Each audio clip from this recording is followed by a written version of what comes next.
Hello မင်္ဂလာပါဒီညကတော့ကျွန်တော်တို့တောင်ဝိုင်းမီကတော့လွတ်တင်လိုက်ပါပြီမြူထဲမှာရောက်သွားပါပြီ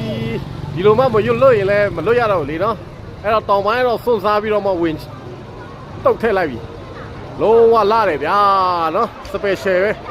အိုးမြူတော့မရှိရင်တော့ special ပဲဒီဖက်နာရှင်းနေအိုး share ပဲတောင်ပိုင်းမီဆိုတာပြောတာနော်လုံးဝလမ်းပါတယ်လို့စူလာမနီဖျားနာလောက်ရောက်မှကတိလောက်ကြာမှာအော်ယူရတဲ့ပြိုင်ပေါ့နော်ပြိုင်ဆိုင်ကျဲတာပေါ့နော်အိုးတောင်ပိုင်းမီကတော့ဆရာကြီးပဲဟေးမြူထဲမှာလည်းလွတ်တယ်ဘာမှမကြောက်ဘူးဆိုတာဒါမျိုးပြောတာနော်လေထဲပါသွားတယ်အိုးတပည့်ရှယ်လာတယ်ငါတို့အိမ်ရှိတဲ့ရောက်နေပြီနော်ငါတို့အိမ်ကတော့လက်လက်ပါတွေပွင့်လန်းတော့မှာပဲဒီလိုမျိုးလေးပေါ့နော်ရှယ်ပဲ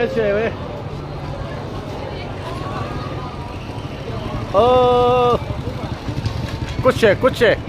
ဟောပါဆူလာမနီဗျာပူစော်နေပြီနော်โอเคပါအိုးဝိုးတောင်ပိုင်းမီစပယ်ရှယ်မီပဲဒါတော့လုံးဝလာပါတယ်မြူတဲ့ပြိုင်လွတ်တာနော်ဆရာကြီးဒါမျိုးတွေကတော်မှန်စကင်းနဲ့မရအောင်နော်ဒါတော့တောင်ပိုင်းဆိုတာကျွန်တော်တို့ဟိုးခုနှစ်သားလောက်ကလွတ်တဲ့မီးတွေဆိုတော့သိမလား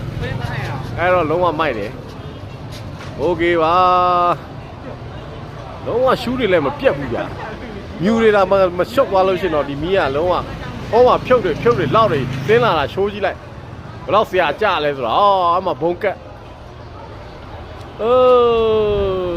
ကုန်သွားပါပြီ